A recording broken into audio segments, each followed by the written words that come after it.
أما بعد فأعوذ بالله من الشيطان الرجيم بسم الله الرحمن الرحيم يا أيها الذين آمنوا قوا أنفسكم وأهليكم نارا سبحان الله نارا وقودها الناس والحجارة صدق الله مولانا العظيم وصدق رسوله النبي الأمين المكين النبي الكريم ونحن على ذلك من الشاهدين والشاكرين والحمد لله رب العالمين. خطبہ مسلمہ کے بعد قرآن مقدس کی آیات کریمہ کی کسی سکھ سے تلاوت کرنے کا شرف حاصل کیا. آئیے اس کے متعلق کچھ خطبہ کرنے سے پہلے ہم اپنی اور ساری کائنات کے مرکز ملت مصطفیٰ جان رحمت صلی اللہ تعالیٰ علیہ وسلم کی مقدس بارگاہ میں جھوم جھوم کر درود سلام پیش کرے. پڑھنے بابا اللهم صل على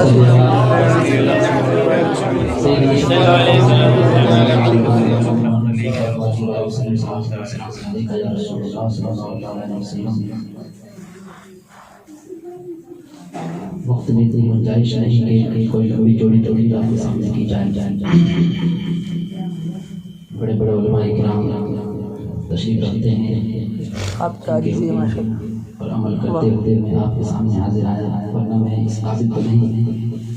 کہ ان لوگوں کے سامنے میں کچھ اپنی زبان کو کھول سکوں. یہ ان علماء کرام کی ذرا نوازی ہے جو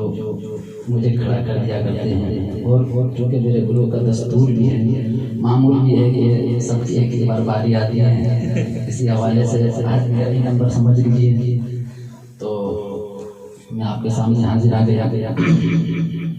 میں اصلاح کا متلاشی رہوں گا علماء کرام سے.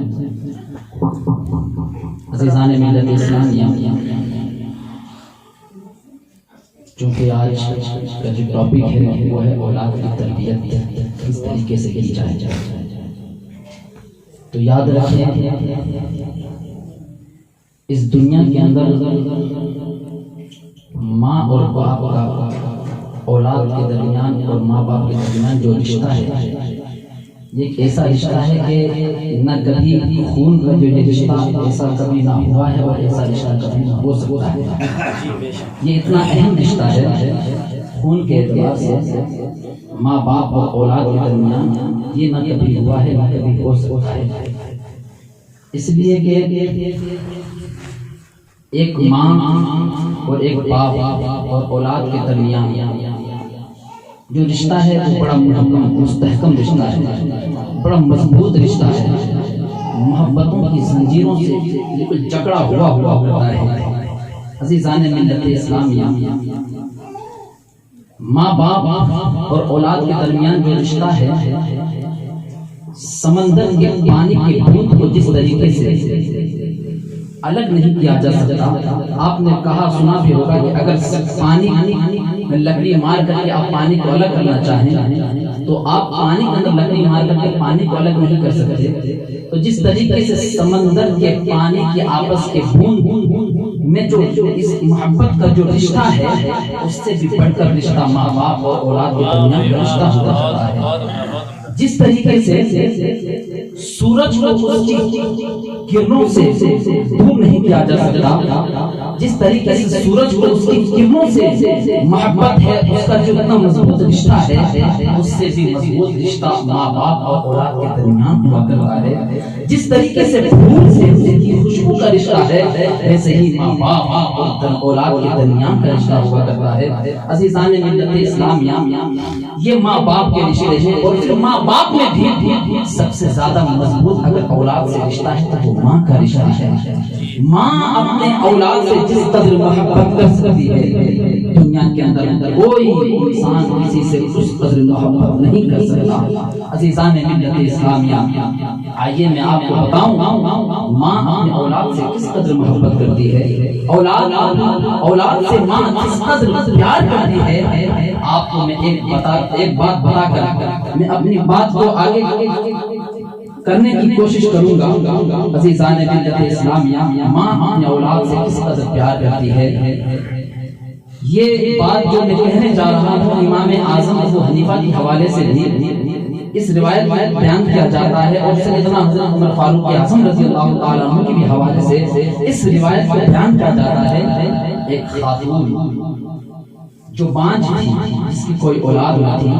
اس نے ایک خاتون کے بچے کو چرا لیا۔ ایک خاتون کے بچے کو اس نے چرا لیا۔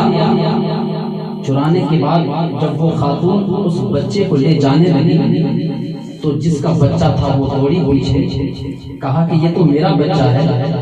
یہ بچہ میرا ہے۔ تو اس خاتون نے جس نے چوری کی، جو بانجھ اس نے کہا نہیں یہ بچہ تو میرا ہے۔ عزیزان ملت اسلامیہ، جب دونوں کے آپس میں تکرار ہوئے تو وہ دونوں خاتون حضرت امام اعظم ابو حنیفہ رضی اللہ تعالی عنہ کی بارگاہ میں پہنچی۔ امام اعظم کی بارگاہ میں جانے کے بعد جس خاتون کی وہ جو حقیقی ماں تھی اس بچے کی، اس نے امام اعظم ابو حنیفہ رضی اللہ تعالی عنہ سے کہا کہ یہ میرا بچہ ہے، یہ چرا کر کے بھاگ رہی تھی۔ اس سے پوچھا حضرت امام اعظم ابو حنیفہ نے، تو اس خاتون نے کہا نہیں یہ تو میرا بچہ ہے۔ اب دونوں کہہ رہے ہیں کہ یہ میرا بچہ ہے، یہ میرا بچہ ہے۔ تو حضرت امام اعظم ابو حنیفہ رضی اللہ تعالی عنہ نے اس خاتون سے، اس عورت سے پوچھا کہ جس کا بچہ تھا وہ بتاؤ تمہارے پاس کوئی ثبوت ہے کہ تمہارا بچہ ہے؟ کوئی ثبوت ہے؟ ہاں یہ دائی جو ہے یہ اس کے گواہ ہے، یہ ثبوت ہے۔ اس خاتون سے پوچھا تمہارے پاس کوئی ثبوت ہے؟ کہا وہ یہی دائی ہے، اسی لیے اس کے ثبوت ہے۔ عزیزان ملت اسلامیہ، جب فیصلہ نہ ہو سکا تو حضرت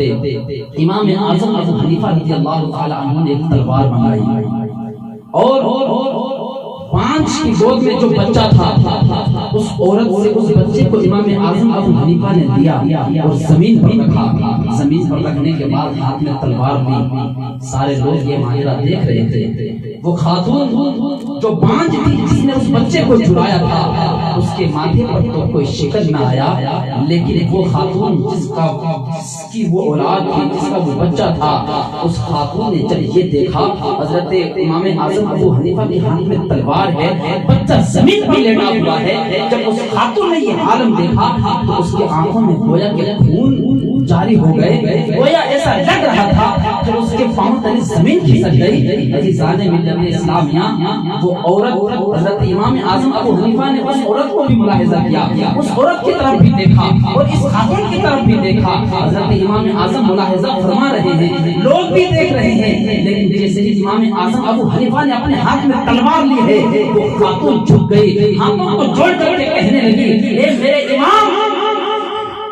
میں اس بات کی گواہی دیتی ہوں کہ یہ بچہ میرا نہیں ہے، یہ بچہ اسی خاتون کا ہے، اس بچے کو اسی کے حوالے کر دیجئے۔ لیکن اے میرے امام، اس بچے کو آپ کیا کرنے جا رہے ہیں؟ اس بچے کو قتل کرنے جا رہے ہیں۔ امام اعظم نے فرمایا تھا کہ جب فیصلہ نہیں ہو پا رہا ہے، تم کہتی ہو یہ میرا بچہ ہے، تم کہتی ہو یہ میرا بچہ ہے، تو میں کیوں نہ اس بچے کے دو ٹکڑے کر دوں، ایک ٹکڑا تمہیں دے دوں، ایک ٹکڑا تمہیں دے دوں۔ تو خاتون کہنے لگی حضور میرا یہ بچہ نہیں ہے، یہ بچہ اسی کا ہے، یہ بچہ اسی کو دے دیا جائے۔ اتنا سننا تھا میرے امام اعظم مسکرانے لگے، ارشاد فرماتے ہیں اے خاتون یہ بچہ تیرا ہی ہے، یہ خاتون یہ بچہ تیرا ہی ہے۔ عزیزان ملت اسلامیہ، ذرا سوچو تو صحیح، ماں کو اپنے بیٹے سے کتنی محبت ہوتی ہے کہ ماں اپنی گود کو خالی دیکھنے کو پسند کر سکتی ہے، لیکن ماں کے سامنے بیٹے پر کوئی تکلیف ہو جائے، ماں کے سامنے بیٹے پر کوئی مصیبت آ جائے،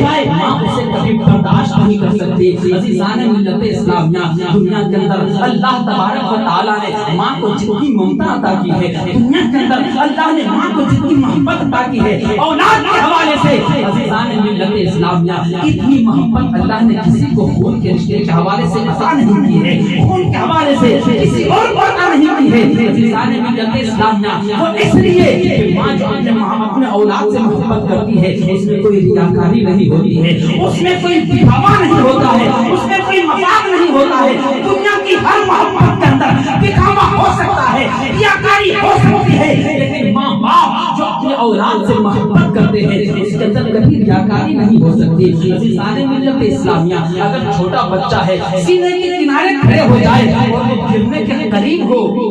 ماں چیخ پڑتی ہے اگر ساس نے اس کو کھڑا کیا سینے کے قریب تو وہ عورت اپنی ساس تک ڈر جاتی ہے کہ تم نے میرے بچے کو سینے کے قریب کیوں کھڑا کیا. اگر شوہر کی غلطی ہوتی ہے تو شوہر سے پھر جاتی ہے اللہ اکبر کہ کہیں بچہ سینے سے زمین پر گر نہ جائے. عزیزان ملت اسلامیہ اس قدر ماں اپنے اولاد سے محبت کرتی ہے. پھر عزیزان ملت اسلامیہ ذرا سوچو تو صحیح, اگر ماں کے سامنے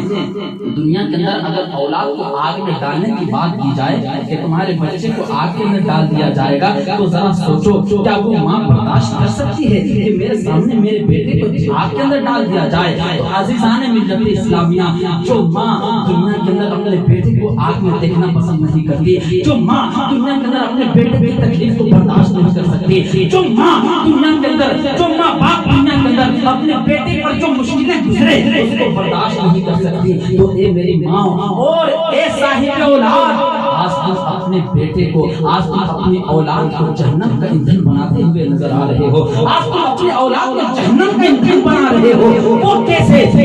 ہم اپنے اولاد کو جہنم کا ایندھن کیسے بنا رہے ہیں, ہم اپنے اولاد کو جہنم کا مسافر کیسے بنا رہے ہیں. تو عزیزان ملت اسلامیہ سنو, ایک ماں وہ ہستی ہے جو اپنے اولاد کو جنتی بھی بنا سکتی ہے, ایک ماں وہ ہے جو اپنے اولاد کو جہنمی بھی بنا سکتی ہے, ایک ماں وہ ہے جو اپنے اولاد کو متقی اور پرہیزگار بھی بنا سکتی ہے, اور وہی ماں اپنے اولاد کو گنہگار اور جو ہے گنہگار بھی بنا سکتی ہے, اس کو آوارہ بھی بنا سکتی ہے. عزیزان ملت اسلامیہ اسی لیے کہ ماں کا جو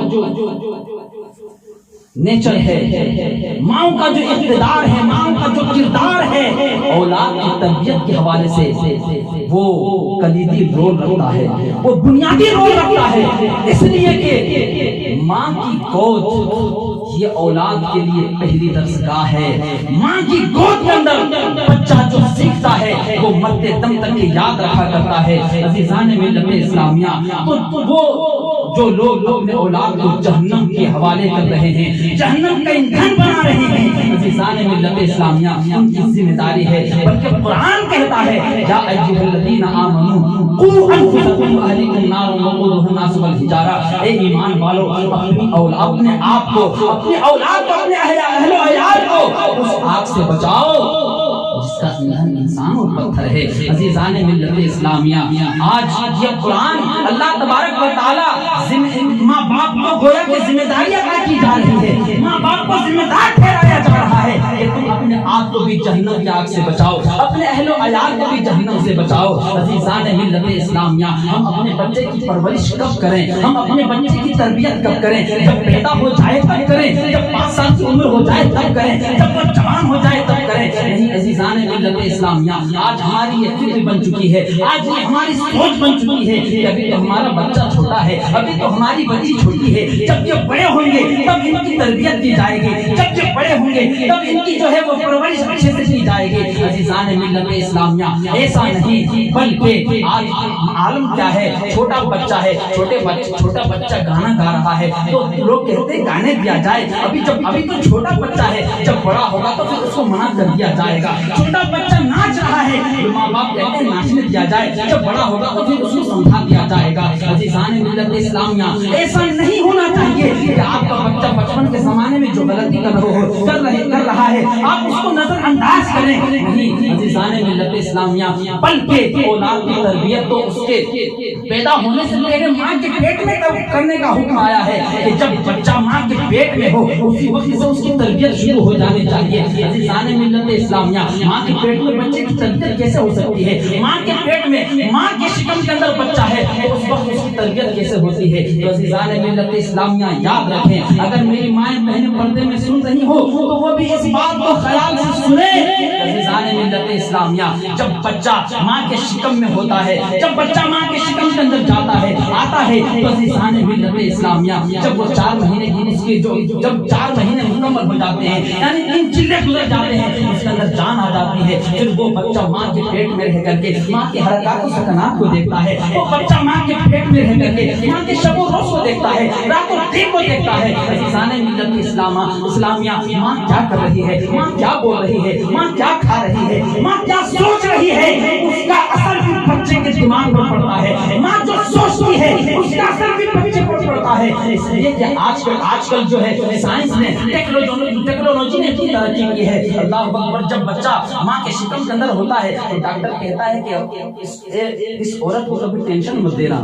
جس کے شکم کے اندر بچہ ہوتا ہے اس کے تعلق سے کہا جاتا ہے کہ اس کو ٹینشن مت دینا، اگر اس کو ٹینشن دو گے تو اس کا اثر بچے پر پڑے گا۔ عزیزان ملت اسلامیہ ذرا سوچو، ماں کے پیٹ میں جب بچہ ہو اس وقت اگر ماں ٹینشن لے تو اس کا اثر بچے پر پڑ سکتا ہے، تو کیا جب ماں سوچتی ہوگی تو کیا اس کا اثر بچے پر نہیں پڑتا ہے؟ ارے یہاں تک کہ کہا گیا ہے جب عورت حالت حمل کے اندر ہو اور اگر اس کو کوئی صدمہ پہنچ جائے تو اس صدمے کی وجہ سے اس کا بچہ گر بھی سکتا ہے، اس کا بچہ ہلاک بھی ہو سکتا ہے۔ تو ذرا سوچو تو صحیح، ماں کے صدمے سے اس بچے کا کیا تعلق ہے؟ لیکن اللہ نے ایسے کنیکشن جوڑ دیے ہیں کہ ماں سوچتی ہے تو اس کا اثر بچے پر پڑ رہا ہے، ماں بولتی ہے تو اس کا اثر بچے پر پڑ رہا ہے۔ عزیزان ملت اسلامیہ، یہی اللہ اکبر، ماں کا اثر، اگر ماں قرآن کی تلاوت کر رہی ہے تو اس کا اثر بچے پر پڑ رہا ہے، ماں نماز پڑھ رہی ہے تو اس کا اثر بچے پر پڑ رہا ہے، ماں قرآن کی تلاوت کر رہی ہے تو اس کا اثر بچے پر پڑ رہا ہے۔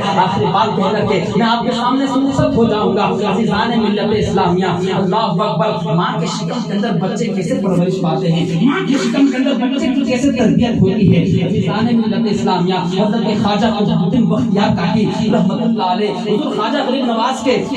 خلفاء میں ایک خلیفہ ہیں، مائے ناز خلفاء میں ایک خلیفہ ہیں حضرت خواجہ قطب الدین بختیار کاکی رحمۃ اللہ علیہ، ان کی ولادت ہوئی، ولادت کے بعد 4 سال ہوئے، بسم اللہ خانی کے موقع پر حضرت غازی حمید الدین ناگوری رحمۃ اللہ علیہ ان کو الہام ہوا، عمر میں بڑے تھے حضرت غازی حمید الدین ناگوری رحمۃ اللہ علیہ، عمر میں بڑے تھے حضرت خواجہ قطب الدین بختیار کاکی سے، 4 سال کی عمر حضرت خواجہ قطب الدین بختیار کاکی کی، الہام ہوا کہ جاؤ میرا ایک برگزیدہ بندہ ہے قطب الدین بختیار کاکی، اس کے رسم بسم اللہ خانی میں تم بھی تشریف لے جاؤ۔ حضرت قاضی حمید الدین ناگوری رحمۃ اللہ علیہ تشریف لائے،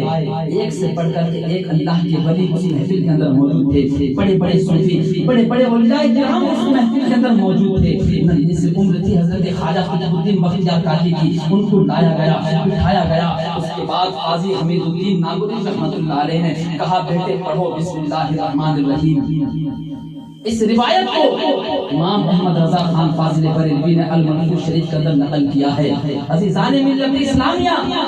قاضی حمید الدین ناگوری رحمۃ اللہ علیہ نے کہا بیٹے قطب الدین پڑھو بسم اللہ الرحمن الرحیم، یہ کہا گیا۔ جب انہوں نے پڑھنا شروع کیا، اعوذ باللہ من الشیطان الرجیم سے شروع کیا، 15 پارے ایک ہی بیٹھک کے اندر حضرت خواجہ قطب الدین بختیار کاکی رحمۃ اللہ علیہ نے سنا دیے۔ اس کے بعد قاضی حمید الدین ناگوری نے کہا بیٹے اور پڑھو، کہا میں اب آگے نہیں پڑھ سکتا، اس لیے کہ میری ماں 15 پارے کی حافظہ تھی، وہ قرآن کی تلاوت کرتی تھی، تو ماں کے پیٹ میں رہ کر کے میں نے ان 15 پاروں کو یاد کر دیا ہے۔ عزیزان ملت اسلامیہ، یہ حضرت خواجہ قطب الدین بختیار کاکی رحمۃ اللہ علیہ ہیں، جب یہ بڑے ہوئے تو اللہ نے ان کو وہ مقام عطا کیا کہ ایک وقت وہ تھا کہ قاضی حمید الدین ناگوری رحمۃ اللہ علیہ ان کو بسم اللہ خانی کے لیے تشریف لائے تھے، لیکن اللہ اکبر، اللہ نے ماں کے کردار کی وجہ سے اتنے مقام، اتنے بلند مقام پر حضرت خواجہ قطب الدین بختیار کاکی رحمۃ اللہ علیہ کو پہنچا دیا تھا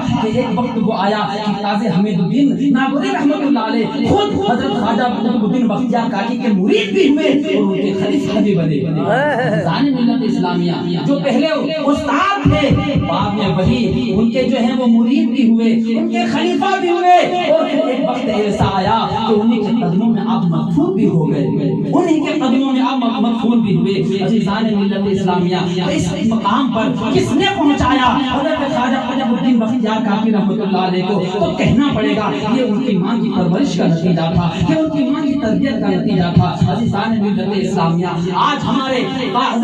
حضرت علامہ مولانا حافظ و قاری ندیم نوری صاحب تقریر کرتے ہیں تو ان کے کچھ لوگ دیکھ کر کے یہ تمنا کرتے ہیں کاش میرا بچہ بھی ان کی طرح تقریر کرتا۔ حضرت مفتی مصطفیٰ رضا صاحب جب دارالافتاء کے اندر بیٹھ کر کے فتوے دیتے ہیں تو لوگ ان کے فتوے کو دیکھ کر کے کہتے ہیں کاش میرا بیٹا بھی مفتی ہوتا تو اس طریقے سے فتویٰ لکھتا ہوا نظر آتا۔ حضرت حافظ و قاری مولانا شاہ نواز صاحب، مولانا محمد حسبی صاحب جب یہ نعت مصطفیٰ جان رحمت کی محبت کا گنگناتے ہیں تو لوگ یہ تمنا کرتے ہیں، یہ آرزو کرتے ہیں کاش میرا بچہ بھی ان کی طرح نعت مصطفیٰ گنگناتا۔ عزیزان ملت اسلامیہ، تو تمنا کرنے کی تمنا بالکل کرنا چاہیے، لیکن ذرا یہ تو دیکھو کہ ان علماء کرام کو اتنے مقام پر، اتنے بلند مقام پر پہنچایا کس نے؟ یقیناً کہیں نہ کہیں ان کے والدین کی پرورش کا نتیجہ ہوگا، ان کے والدین کی محبتوں کا نتیجہ ہوگا کہ اللہ تبارک و تعالیٰ نے انہیں مقام پر پہنچا دیا کہ آج لوگ تمنا کرتے ہیں کہ ہمارے بیٹے بھی ایسے ہو جائے، ہمارے اولاد بھی ایسے ہو جائے۔ عزیزان ملت اسلامیہ، تو اپنے بچے کی صحیح طریقے سے پرورش کرو، ان کو جو ہے ہر کسی سے دوستی کرنے مت دو، اگر ان کو دوستی کرنے کا اختیار دو تو صرف انہیں کے لیے جن سے وہ دوستی کرے، تو وہ دوستی کے نام پر انہیں مسجد لے جائے نماز ادا کرنے کے لیے، ان لوگوں سے دوستی مت کرنے دو جو دوستی کے نام پر سنیما ہال کی طرف لے جائے، جو گناہ کے راستے کی طرف لے جائے۔ نہیں، ایسے دوستی کرنے سے وہ اپنے اولاد کو بچاؤ، سب سے کم دوستی رہے وہ بہتر ہے، لیکن دوستی انہی لوگوں سے کرواؤ جو نماز کے پابند ہو، جو صوم و صلات کے پابند ہو۔ عزیزان ملت اسلامیہ، میرے کہنے آپ کے سننے میں